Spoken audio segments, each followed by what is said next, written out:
ही कथा सहजासहजी प्राप्त होत नसते। या कथेचं नाव आहे सत्संग। या कथेत सत्संग घडेल।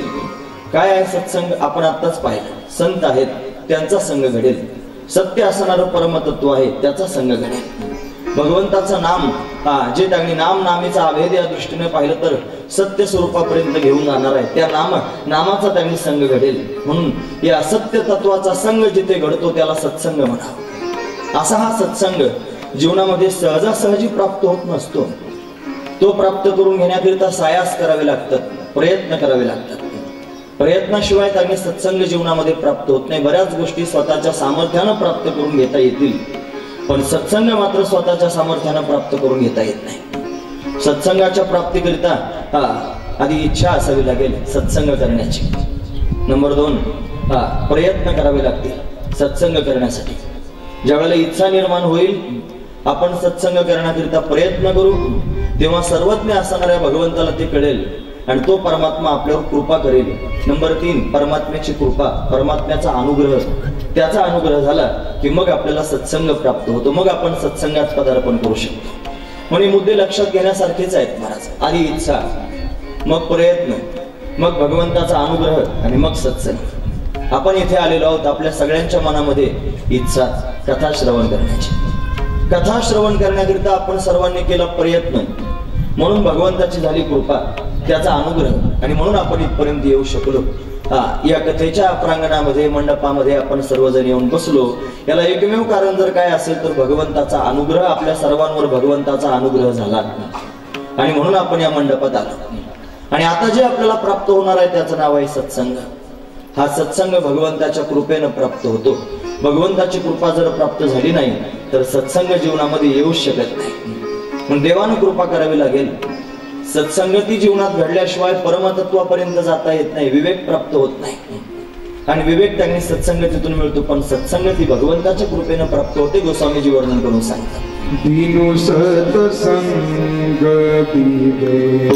भवसागरातून मुक्त होण्याकरिता जर काय गरजेचं असेल तर विवेक, आत्मानात्म विवेक, स्वरूपाला जाणलं पाहिजे, स्वरूपाचं ज्ञान प्राप्त करून घेतलं पाहिजे। त्या ज्ञानानंच त्यांनी जीव मोक्ष स्वरूपापर्यंत जाईल। ते ज्ञान मिळेल कुठे, कोणाच्या जवळ त्यांनी त्या ज्ञानाची प्राप्ती होईल? मौली वर्णन करून सांगतात, ते ज्ञान पैगा परवे, जरी मणी हाती आणावे तरी संताया भजावे सर्वस्वेसी। ते ज्ञानाचा पुरवठा, ते तर सेवा हाच दार बनतात, ते स्वाधीन करी सुभटा ओळंगवणे। संतांच्या जवळ ज्ञान प्राप्त होऊ शकतं, संतांच्या जवळ विवेक प्राप्त होऊ शकतो। म्हणून जीवनामध्ये विवेकाची गरज आहे। तो विवेक मिळतो संतांच्या जवळ, पण संत कसे मिळतील? ते सहजासहजी मिळत नाहीत। संतांची प्राप्ती होण्याकरिता भगवंताचा अनुग्रहच असावा लागेल।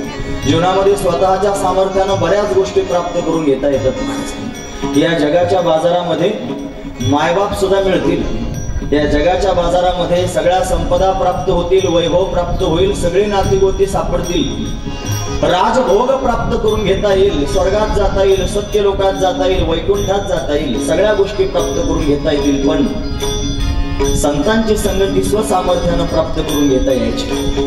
महाराज वर्णन करून सांगतो,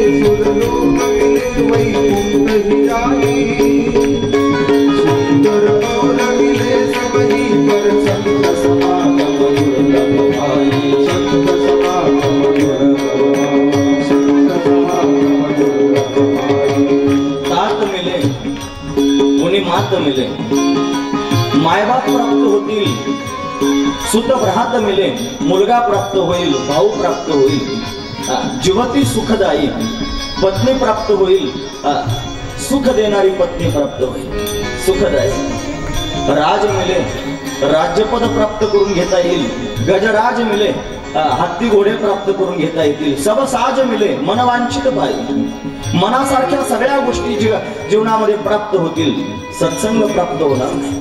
तो सहजासहजी प्राप्त होत नसतो। लोक मिले विधी लोक मिले सुर लोक मिले वैकुंठही जाई। वेगवेगळ्या लोकांतरामध्ये जाता येईल, वैकुंठात जाता येईल, वैकुंठ सुद्धा सहज प्राप्त होईल। सगळ्या गोष्टी मनासारख्या प्राप्त होतील, पर संत समागम दुर्लभ आहे। संतांची संगती सहजासहजी प्राप्त होत नाही, दुर्लभ आहे। जगद्गुरु शंकराचार्यांनी विवेक चूडामणी नावाच्या ग्रंथामध्ये 3 गोष्टी दुर्लभ सांगितल्या, ज्या भगवंताच्या अनुग्रहानं प्राप्त होणार आहे। दुर्लभम त्रयमेव एतत् देवानुग्रह हेतुकम मनुष्यत्वम मुमुक्षुत्वम महापुरुष संश्रय। महापुरुषाची संगती दुर्लभ आहे, महात्म्यांची संगती दुर्लभ आहे, संत संगती दुर्लभ आहे। सहजासहजी संत संगती प्राप्त होत नाही। काय केलं म्हणजे संत संगती जीवनात येईल? एकच गोष्ट आहे, भगवंताची कृपा, रामाची कृपा, श्याम सुंदराची कृपा।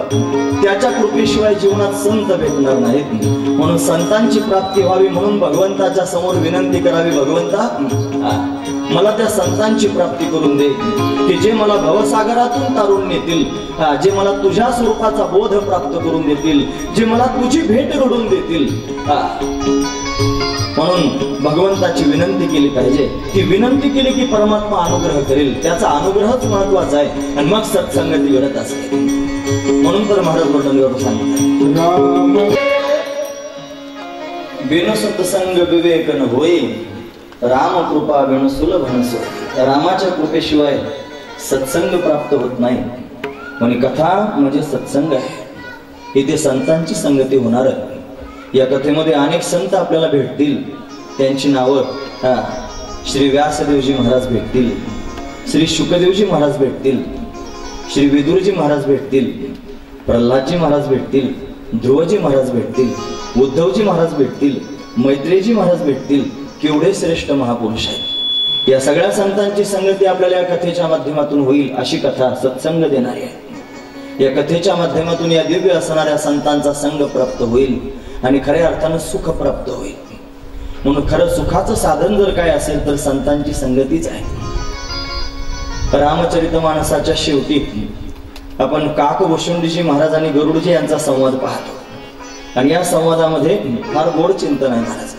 पक्षी समाजाच्या समोर काकभूषुंडीजी महाराज कावळ्याच्या रूपात आहेत ना, कथा सांगतायत पक्ष्यांना, रामरायाची कथा ऐकत असताना मुख्य यजमान रूपाने बसलेले गरुडजी महाराज, त्या गरुडानं काकभूषुंडीजी महाराजांना प्रश्न विचारला, महाराज सांगा जगामध्ये सगळ्यात मोठं सुख कोणतं आणि जगात सगळ्यात मोठं दुःख कोणतं? असा प्रश्न विचारल्यावर काकभूषुंडीजींना आनंद झाला आणि आनंद विभोर होऊन सांगू लागले, ऐका, संत मिलन सम सुख जग नाही, नाही दरिद्र सम दुःख जग माही। संत मिलन सम सुख जग नाही, संतांच्या मिलनासारखं सुख जगात दुसरं कोणतंच नाही आणि दारिद्र्यासारखं दुःख जगात कोणतं नाही। दारिद्र्य म्हणजे फक्त शब्दांचं संपत्तीचं दारिद्र्य असं समजू नका। दारिद्र्य तर अनेक प्रकारचं असतं, विचाराचं सुद्धा दारिद्र्य असतं महाराज। बरेच लोक संपत्तीनं श्रीमंत असतात पण विचारानं दरिद्र्य असतात। संपत्तीनं तर फार पैशा अडक्यानं श्रीमंत झालेले असतात, पण विचार असे तळागाळाचे असतात महाराज, दरिद्री असतात, विचाराचे दरिद्री। म्हणून दारिद्र्य फक्त संपत्तीच त्यांनी डोळ्यासमोर आणू नये, विचाराचं सुद्धा डोळ्यासमोर आणा। म्हणून विचाराचे दरिद्री लोक त्यांनी दुःखीच आहेत, कधीच समाधानी होत नाहीत। आणि जगात सर्वात सुखी जर कोण असेल तर ज्याला संत संगती झाली तो। म्हणून संत संगतीसारखं सुख जगात कोणतंच नाही। म्हणून संत मिलन सम सुख जग नाही, नाही दरिद्र सम दुःख जग माही। दारिद्र्यासारखं दुःख जगात कोणतं नाही। म्हणून संत जीवनामध्ये प्राप्त व्हावेत, ते सहज मिळत नाहीत। बहु अवघड आहे संत भेटी, परी जगजेठी करुणा केली। जगजेठी नाम जगाचा मालक, या जगाच्या मालकानं करुणा केली, कृपा केली की मग त्यांनी संत भेटत असतात, ते संत जीवनामध्ये प्राप्त व्हावेत। म्हणजे कथा काय आहे? सत्संग आहे। कथा काय आहे? संतांची भेट आहे। या कथेच्या माध्यमातून संतांची भेट आपल्याला होणार आहे। या संतांच्या माध्यमातून त्यांनी महाराज कथारूपी अमृत आणि सदैव